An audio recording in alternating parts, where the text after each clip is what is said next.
ಯಾವಾಗ ಸರ್ಕಾರದಲ್ಲಿ ಅಸ್ಥಿರತೆ ಅನ್ನೋ ಸೂಚನೆಗಳು ಸಿಗುತ್ತೋ ಅಥವಾ ಯಾವಾಗ ಹೊಂದಾಣಿಕೆಯ ಕೊರತೆ ಅನ್ನೋದು ಕಾಣೋಕೆ ಸಿಗುತ್ತೋ ಸಹಜವಾಗಿ ವಿರೋಧ ಪಕ್ಷದಲ್ಲಿ ಕೂತವರು ತಮಗೇನಾದರೂ ಈ ಸಂದರ್ಭದ ಲಾಭ ಸಿಗೋ ಸಾಧ್ಯತೆ ಇದೆಯಾ ಅನ್ನೋ ಲೆಕ್ಕಾಚಾರ ಪ್ರಾರಂಭ ಮಾಡ್ತಾರೆ. ಹಿಂದಿನ ಇತಿಹಾಸದಲ್ಲಿ ಅನೇಕ ಇಂಥ ಪ್ರಹಸನಗಳನ್ನು ನೋಡ್ಬಿಟ್ಟಿದ್ದೀವಿ. ನಮ್ಮ ರಾಜ್ಯದಲ್ಲಿ ಮಾತ್ರವಲ್ಲ, ನೆರೆಹೊರೆಯ ರಾಜ್ಯಗಳಲ್ಲೂ ಕೂಡ. ಈಗ ರಾಜ್ಯದಲ್ಲಿ ಮುಖ್ಯಮಂತ್ರಿ ಹಾಗೆ ಉಪಮುಖ್ಯಮಂತ್ರಿಗಳ ನಡುವೆ ಈ ಕುರ್ಚಿಗಾಗಿ ಕದನ ನಡೀತಿದೆಯೇ ಅನ್ನೋ ಅನುಮಾನ. ಈ ಕದನ ಹಿಂಗೆ ಮುಂದುವರೆದ್ರೆ ಬಣ ರಾಜಕೀಯ ಕಾಂಗ್ರೆಸ್ನೊಳಗೆ ಮತ್ತಷ್ಟು ಬಿರುಸಾಗೋ ಸಾಧ್ಯತೆ ಇದೆ ಅನ್ನೋ ಲೆಕ್ಕಾಚಾರದ ನಡುವೆ ಮತ್ತೊಮ್ಮೆ ರಾಜ್ಯದಲ್ಲಿ ಆಪರೇಷನ್ ಕಮಲದ ಸದ್ದು ಕೇಳೋಕೆ ಬರ್ತಾ ಇದೆ. ಅತಿ ಶೀಘ್ರದಲ್ಲೇನೆ ಕಾಂಗ್ರೆಸ್ನಿಂದ ಬರೋಬ್ಬರಿ 55 ಶಾಸಕರನ್ನ ಬಿಜೆಪಿ ಸೆಳೆಯಲಿದೆ ಅನ್ನೋ ಗುಸುಗುಸು ರಾಜಕೀಯ ಪಡಸಾಲೆಯಲ್ಲಿ ಚರ್ಚೆಗೊಳಪಡ್ತಾ ಇದೆ. ಇದಕ್ಕೆ ಕೌಂಟರ್ ಅನ್ನೋ ರೀತಿಯಲ್ಲಿ ಸಚಿವರೊಬ್ಬರು ಕಾಂಗ್ರೆಸ್ನಿಂದ ಯಾರೂ ಹೋಗಲ್ಲ, ಬದಲಾಗಿ ಬಿಜೆಪಿ ಹಾಗೆ ಜೆಡಿಎಸ್ನಿಂದಲೇ ಇರೋ ಬರೋ ಶಾಸಕರನ್ನ ನಾವು ಸೆಳೆತೇವೆ ಅನ್ನೋ ಎಚ್ಚರಿಕೆ ಕೊಟ್ಟಿದ್ದಾರೆ.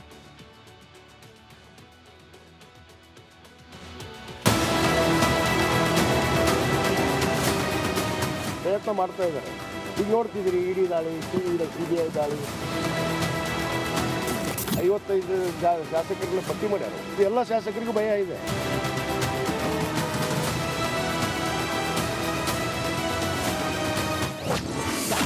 ಸರ್ಕಾರ ಕೆಡವಲು ಮುಂದಾಯ್ತಾ ಬಿಜೆಪಿ?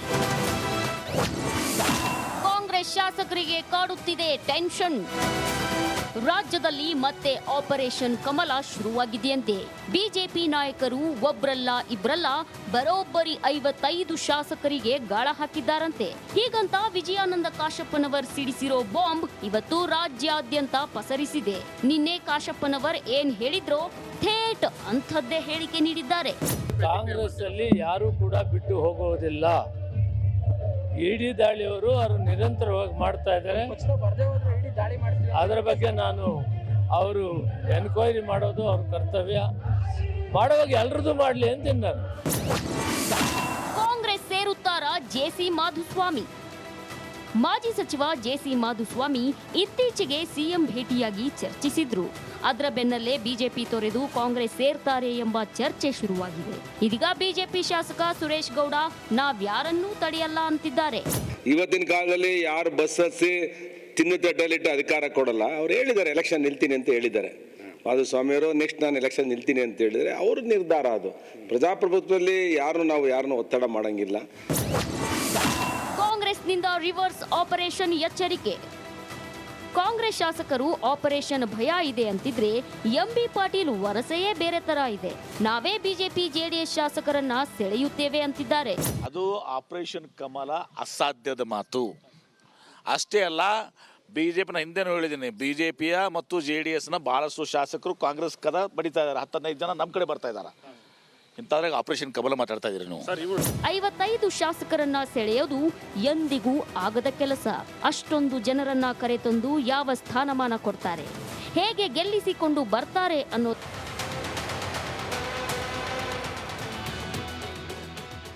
ಯಾವಾಗ ಸರ್ಕಾರದಲ್ಲಿ ಅಸ್ಥಿರತೆ ಅನ್ನೋ ಸೂಚನೆಗಳು ಸಿಗುತ್ತೋ ಅಥವಾ ಯಾವಾಗ ಹೊಂದಾಣಿಕೆಯ ಕೊರತೆ ಅನ್ನೋದು ಕಾಣೋಕೆ ಸಿಗುತ್ತೋ ಸಹಜವಾಗಿ ವಿರೋಧ ಪಕ್ಷದಲ್ಲಿ ಕೂತವರು ತಮಗೇನಾದರೂ ಈ ಸಂದರ್ಭದ ಲಾಭ ಸಿಗೋ ಸಾಧ್ಯತೆ ಇದೆಯಾ ಅನ್ನೋ ಲೆಕ್ಕಾಚಾರ ಪ್ರಾರಂಭ ಮಾಡ್ತಾರೆ.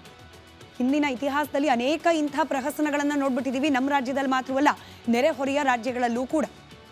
ಈಗ ರಾಜ್ಯದಲ್ಲಿ ಮುಖ್ಯಮಂತ್ರಿ ಹಾಗೆ ಉಪಮುಖ್ಯಮಂತ್ರಿಗಳ ನಡುವೆ ಈ ಕುರ್ಚಿಗಾಗಿ ಕದನ ನಡೀತಿದೆಯೇ ಅನ್ನೋ ಅನುಮಾನ. ಈ ಕದನ ಹಿಂಗೆ ಮುಂದುವರೆದ್ರೆ ಬಣ ರಾಜಕೀಯ ಕಾಂಗ್ರೆಸ್ನೊಳಗೆ ಮತ್ತಷ್ಟು ಬಿರುಸಾಗೋ ಸಾಧ್ಯತೆ ಇದೆ ಅನ್ನೋ ಲೆಕ್ಕಾಚಾರದ ನಡುವೆ ಮತ್ತೊಮ್ಮೆ ರಾಜ್ಯದಲ್ಲಿ ಆಪರೇಷನ್ ಕಮಲದ ಸದ್ದು ಕೇಳೋಕೆ ಬರ್ತಾ ಇದೆ. ಅತಿ ಶೀಘ್ರದಲ್ಲೇನೆ ಕಾಂಗ್ರೆಸ್ನಿಂದ ಬರೋಬ್ಬರಿ 55 ಶಾಸಕರನ್ನ ಬಿಜೆಪಿ ಸೆಳೆಯಲಿದೆ ಅನ್ನೋ ಗುಸುಗುಸು ರಾಜಕೀಯ ಪಡಸಾಲೆಯಲ್ಲಿ ಚರ್ಚೆಗೊಳಪಡ್ತಾ ಇದೆ. ಇದಕ್ಕೆ ಕೌಂಟರ್ ಅನ್ನೋ ರೀತಿಯಲ್ಲಿ ಸಚಿವರೊಬ್ಬರು ಕಾಂಗ್ರೆಸ್ನಿಂದ ಯಾರೂ ಹೋಗಲ್ಲ, ಬದಲಾಗಿ ಬಿಜೆಪಿ ಹಾಗೆ ಜೆಡಿಎಸ್ನಿಂದಲೇ ಇರೋ ಬರೋ ಶಾಸಕರನ್ನ ನಾವು ಸೆಳೆತೇವೆ ಅನ್ನೋ ಎಚ್ಚರಿಕೆ ಕೊಟ್ಟಿದ್ದಾರೆ.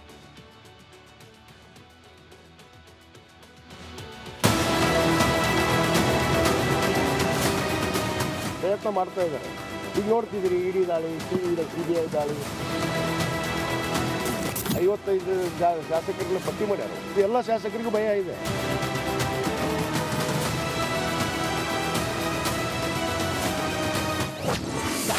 ಸರ್ಕಾರ ಕೆಡವಲು ಮುಂದಾಯ್ತಾ ಬಿಜೆಪಿ? ಕಾಂಗ್ರೆಸ್ ಶಾಸಕರಿಗೆ ಕಾಡುತ್ತಿದೆ ಟೆನ್ಷನ್. ರಾಜ್ಯದಲ್ಲಿ ಮತ್ತೆ ಆಪರೇಷನ್ ಕಮಲ ಶುರುವಾಗಿದೆಯಂತೆ. ಬಿಜೆಪಿ ನಾಯಕರು ಒಬ್ರಲ್ಲ ಇಬ್ರಲ್ಲ ಬರೋಬ್ಬರಿ 55 ಶಾಸಕರಿಗೆ ಗಾಳ ಹಾಕಿದ್ದಾರಂತೆ. ಹೀಗಂತ ವಿಜಯಾನಂದ ಕಾಶಪ್ಪನವರ್ ಸಿಡಿಸಿರೋ ಬಾಂಬ್ ಇವತ್ತು ರಾಜ್ಯಾದ್ಯಂತ ಪಸರಿಸಿದೆ. ನಿನ್ನೆ ಕಾಶಪ್ಪನವರ್ ಏನ್ ಹೇಳಿದ್ರೋ ಥೇಟ್ ಅಂಥದ್ದೇ ಹೇಳಿಕೆ ನೀಡಿದ್ದಾರೆ. ಕಾಂಗ್ರೆಸ್ ಅಲ್ಲಿ ಯಾರು ಕೂಡ ಬಿಟ್ಟು ಹೋಗುವುದಿಲ್ಲ. ಇಡಿ ದಾಳಿಯವರು ಅವರು ನಿರಂತರವಾಗಿ ಮಾಡ್ತಾ ಇದ್ದಾರೆ. ಅದರ ಬಗ್ಗೆ ನಾನು ಅವರು ಎನ್ಕ್ವೈರಿ ಮಾಡೋದು ಅವ್ರ ಕರ್ತವ್ಯ. ಮಾಡುವಾಗ ಎಲ್ರದ್ದು ಮಾಡಲಿ ಅಂತೀನಿ ನಾನು. ಕಾಂಗ್ರೆಸ್ ಸೇರುತ್ತಾರ ಜೆಸಿ ಮಾಧುಸ್ವಾಮಿ? ಮಾಜಿ ಸಚಿವ ಜೆಸಿ ಮಾಧುಸ್ವಾಮಿ ಇತ್ತೀಚೆಗೆ ಸಿಎಂ ಭೇಟಿಯಾಗಿ ಚರ್ಚಿಸಿದ್ರು. ಅದರ ಬೆನ್ನಲ್ಲೇ ಬಿಜೆಪಿ ತೊರೆದು ಕಾಂಗ್ರೆಸ್ ಸೇರ್ತಾರೆ ಎಂಬ ಚರ್ಚೆ ಶುರುವಾಗಿದೆ. ಇದೀಗ ಬಿಜೆಪಿ ಶಾಸಕ ಸುರೇಶ್ ಗೌಡ ನಾವ್ಯಾರನ್ನೂ ತಡೆಯಲ್ಲ ಅಂತಿದ್ದಾರೆ. ಇವತ್ತಿನ ಕಾಲದಲ್ಲಿ ಯಾರು ಬಸ್ ಹಚ್ಚಿ ತಿನ್ನು ತಟ್ಟಲಿಟ್ಟು ಅಧಿಕಾರ ಕೊಡಲ್ಲ. ಅವ್ರು ಹೇಳಿದ್ದಾರೆ ಎಲೆಕ್ಷನ್ ನಿಲ್ತೀನಿ ಅಂತ ಹೇಳಿದ್ದಾರೆ. ಮಾಧುಸ್ವಾಮಿಯವರು ನೆಕ್ಸ್ಟ್ ನಾನು ಎಲೆಕ್ಷನ್ ನಿಲ್ತೀನಿ ಅಂತ ಹೇಳಿದರೆ ಅವ್ರ ನಿರ್ಧಾರ ಅದು. ಪ್ರಜಾಪ್ರಭುತ್ವದಲ್ಲಿ ಯಾರನ್ನು ಒತ್ತಡ ಮಾಡಂಗಿಲ್ಲ. ಕಾಂಗ್ರೆಸ್ನಿಂದ ರಿವರ್ಸ್ ಆಪರೇಷನ್ ಎಚ್ಚರಿಕೆ. ಕಾಂಗ್ರೆಸ್ ಶಾಸಕರು ಆಪರೇಷನ್ ಭಯ ಇದೆ ಅಂತಿದ್ರೆ ಎಂಬಿ ಪಾಟೀಲ್ ವರಸೆಯೇ ಬೇರೆ ತರ ಇದೆ. ನಾವೇ ಬಿಜೆಪಿ ಜೆಡಿಎಸ್ ಶಾಸಕರನ್ನ ಸೆಳೆಯುತ್ತೇವೆ ಅಂತಿದ್ದಾರೆ. ಅದು ಆಪರೇಷನ್ ಕಮಲ ಅಸಾಧ್ಯದ ಮಾತು. ಅಷ್ಟೇ ಅಲ್ಲ, ಬಿಜೆಪಿನ ಹಿಂದೆನೂ ಹೇಳಿದ್ದೀನಿ, ಬಿಜೆಪಿಯ ಮತ್ತು JDSನ ಬಹಳಷ್ಟು ಶಾಸಕರು ಕಾಂಗ್ರೆಸ್ ಕದ ಬಡಿತಾ ಇದ್ದಾರೆ. 10-15 ಜನ ನಮ್ಮ ಕಡೆ ಬರ್ತಾ ಇದ್ದಾರೆ. ಇಂಥದ್ರಾಗ ಆಪರೇಷನ್ ಕಮಲ ಮಾತಾಡ್ತಾ ಇದ್ದೀರಿ ನೀವು. 55 ಶಾಸಕರನ್ನ ಸೆಳೆಯೋದು ಎಂದಿಗೂ ಆಗದ ಕೆಲಸ. ಅಷ್ಟೊಂದು ಜನರನ್ನ ಕರೆತಂದು ಯಾವ ಸ್ಥಾನಮಾನ ಕೊಡ್ತಾರೆ, ಹೇಗೆ ಗೆಲ್ಲಿಸಿಕೊಂಡು ಬರ್ತಾರೆ ಅನ್ನೋದೇ ಸದ್ಯದ ಪ್ರಶ್ನೆ.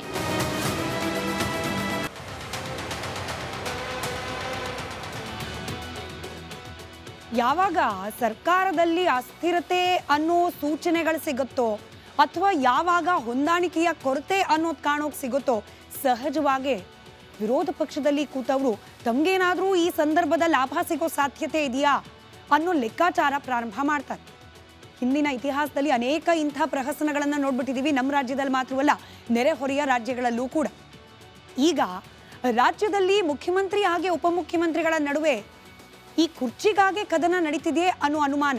ಈ ಕದನ ಹಿಂಗೆ ಮುಂದುವರೆದ್ರೆ ಬಣ ರಾಜಕೀಯ ಕಾಂಗ್ರೆಸ್ನೊಳಗೆ ಮತ್ತಷ್ಟು ಬಿರುಸಾಗೋ ಸಾಧ್ಯತೆ ಇದೆ ಅನ್ನೋ ಲೆಕ್ಕಾಚಾರದ ನಡುವೆ ಮತ್ತೊಮ್ಮೆ ರಾಜ್ಯದಲ್ಲಿ ಆಪರೇಷನ್ ಕಮಲದ ಸದ್ದು ಕೇಳೋಕೆ ಬರ್ತಾ ಇದೆ. ಅತಿ ಶೀಘ್ರದಲ್ಲೇನೆ ಕಾಂಗ್ರೆಸ್ನಿಂದ ಬರೋಬ್ಬರಿ 55 ಶಾಸಕರನ್ನ ಬಿಜೆಪಿ ಸೆಳೆಯಲಿದೆ ಅನ್ನೋ ಗುಸುಗುಸು ರಾಜಕೀಯ ಪಡಸಾಲೆಯಲ್ಲಿ ಚರ್ಚೆಗೊಳಪಡ್ತಾ ಇದೆ. ಇದಕ್ಕೆ ಕೌಂಟರ್ ಅನ್ನೋ ರೀತಿಯಲ್ಲಿ ಸಚಿವರೊಬ್ಬರು ಕಾಂಗ್ರೆಸ್ನಿಂದ ಯಾರೂ ಹೋಗಲ್ಲ, ಬದಲಾಗಿ ಬಿಜೆಪಿ ಹಾಗೆ JDSನಿಂದಲೇ ಇರೋ ಬರೋ ಶಾಸಕರನ್ನ ನಾವು ಸೆಳೆತೇವೆ ಅನ್ನೋ ಎಚ್ಚರಿಕೆ ಕೊಟ್ಟಿದ್ದಾರೆ.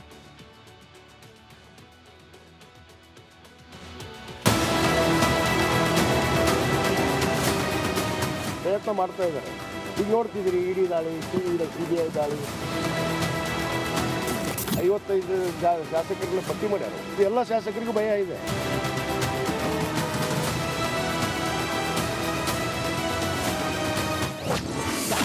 ಸರ್ಕಾರ ಕೆಡವಲು ಮುಂದಾಯ್ತಾ ಬಿಜೆಪಿ? ಕಾಂಗ್ರೆಸ್ ಶಾಸಕರಿಗೆ ಕಾಡುತ್ತಿದೆ ಟೆನ್ಷನ್. ರಾಜ್ಯದಲ್ಲಿ ಮತ್ತೆ ಆಪರೇಷನ್ ಕಮಲ ಶುರುವಾಗಿದೆಯಂತೆ. ಬಿಜೆಪಿ ನಾಯಕರು ಒಬ್ರಲ್ಲ ಇಬ್ರಲ್ಲ ಬರೋಬ್ಬರಿ 55 ಶಾಸಕರಿಗೆ ಗಾಳ ಹಾಕಿದ್ದಾರಂತೆ. ಹೀಗಂತ ವಿಜಯಾನಂದ ಕಾಶಪ್ಪನವರ್ ಸಿಡಿಸಿರೋ ಬಾಂಬ್ ಇವತ್ತು ರಾಜ್ಯಾದ್ಯಂತ ಪಸರಿಸಿದೆ. ನಿನ್ನೆ ಕಾಶಪ್ಪನವರ್ ಏನ್ ಹೇಳಿದ್ರೋ ಥೇಟ್ ಅಂಥದ್ದೇ ಹೇಳಿಕೆ ನೀಡಿದ್ದಾರೆ. ಕಾಂಗ್ರೆಸ್ ಅಲ್ಲಿ ಯಾರು ಕೂಡ ಬಿಟ್ಟು ಹೋಗುವುದಿಲ್ಲ. ಇಡಿ ದಾಳಿಯವರು ಅವರು ನಿರಂತರವಾಗಿ ಮಾಡ್ತಾ ಇದ್ದಾರೆ. ಅದರ ಬಗ್ಗೆ ನಾನು ಅವರು ಎನ್ಕ್ವೈರಿ ಮಾಡೋದು ಅವ್ರ ಕರ್ತವ್ಯ. ಮಾಡುವಾಗ ಎಲ್ರದ್ದು ಮಾಡಲಿ ಅಂತೀನಿ ನಾನು. ಕಾಂಗ್ರೆಸ್ ಸೇರುತ್ತಾರ ಜೆಸಿ ಮಾಧುಸ್ವಾಮಿ? ಮಾಜಿ ಸಚಿವ ಜೆಸಿ ಮಾಧುಸ್ವಾಮಿ ಇತ್ತೀಚೆಗೆ ಸಿಎಂ ಭೇಟಿಯಾಗಿ ಚರ್ಚಿಸಿದ್ರು. ಅದರ ಬೆನ್ನಲ್ಲೇ ಬಿಜೆಪಿ ತೊರೆದು ಕಾಂಗ್ರೆಸ್ ಸೇರ್ತಾರೆ ಎಂಬ ಚರ್ಚೆ ಶುರುವಾಗಿದೆ. ಇದೀಗ ಬಿಜೆಪಿ ಶಾಸಕ ಸುರೇಶ್ ಗೌಡ ನಾವ್ಯಾರನ್ನೂ ತಡೆಯಲ್ಲ ಅಂತಿದ್ದಾರೆ. ಇವತ್ತಿನ ಕಾಲದಲ್ಲಿ ಯಾರು ಬಸ್ ಹಚ್ಚಿ ತಿನ್ನು ತಟ್ಟಲಿಟ್ಟು ಅಧಿಕಾರ ಕೊಡಲ್ಲ. ಅವ್ರು ಹೇಳಿದ್ದಾರೆ ಎಲೆಕ್ಷನ್ ನಿಲ್ತೀನಿ ಅಂತ ಹೇಳಿದ್ದಾರೆ. ಮಾಧುಸ್ವಾಮಿಯವರು ನೆಕ್ಸ್ಟ್ ನಾನು ಎಲೆಕ್ಷನ್ ನಿಲ್ತೀನಿ ಅಂತ ಹೇಳಿದರೆ ಅವ್ರ ನಿರ್ಧಾರ ಅದು. ಪ್ರಜಾಪ್ರಭುತ್ವದಲ್ಲಿ ಯಾರನ್ನು ಒತ್ತಡ ಮಾಡಂಗಿಲ್ಲ. ಕಾಂಗ್ರೆಸ್ನಿಂದ ರಿವರ್ಸ್ ಆಪರೇಷನ್ ಎಚ್ಚರಿಕೆ. ಕಾಂಗ್ರೆಸ್ ಶಾಸಕರು ಆಪರೇಷನ್ ಭಯ ಇದೆ ಅಂತಿದ್ರೆ ಎಂಬಿ ಪಾಟೀಲ್ ವರಸೆಯೇ ಬೇರೆ ತರ ಇದೆ. ನಾವೇ ಬಿಜೆಪಿ ಜೆಡಿಎಸ್ ಶಾಸಕರನ್ನ ಸೆಳೆಯುತ್ತೇವೆ ಅಂತಿದ್ದಾರೆ. ಅದು ಆಪರೇಷನ್ ಕಮಲ ಅಸಾಧ್ಯದ ಮಾತು. ಅಷ್ಟೇ ಅಲ್ಲ, ಬಿಜೆಪಿನ ಹಿಂದೆನೂ ಹೇಳಿದ್ದೀನಿ, ಬಿಜೆಪಿಯ ಮತ್ತು JDSನ ಬಹಳಷ್ಟು ಶಾಸಕರು ಕಾಂಗ್ರೆಸ್ ಕದ ಬಡಿತಾ ಇದ್ದಾರೆ. 10-15 ಜನ ನಮ್ಮ ಕಡೆ ಬರ್ತಾ ಇದ್ದಾರೆ. ಇಂಥದ್ರಾಗ ಆಪರೇಷನ್ ಕಮಲ ಮಾತಾಡ್ತಾ ಇದ್ದೀರಿ ನೀವು. 55 ಶಾಸಕರನ್ನ ಸೆಳೆಯೋದು ಎಂದಿಗೂ ಆಗದ ಕೆಲಸ. ಅಷ್ಟೊಂದು ಜನರನ್ನ ಕರೆತಂದು ಯಾವ ಸ್ಥಾನಮಾನ ಕೊಡ್ತಾರೆ, ಹೇಗೆ ಗೆಲ್ಲಿಸಿಕೊಂಡು ಬರ್ತಾರೆ ಅನ್ನೋ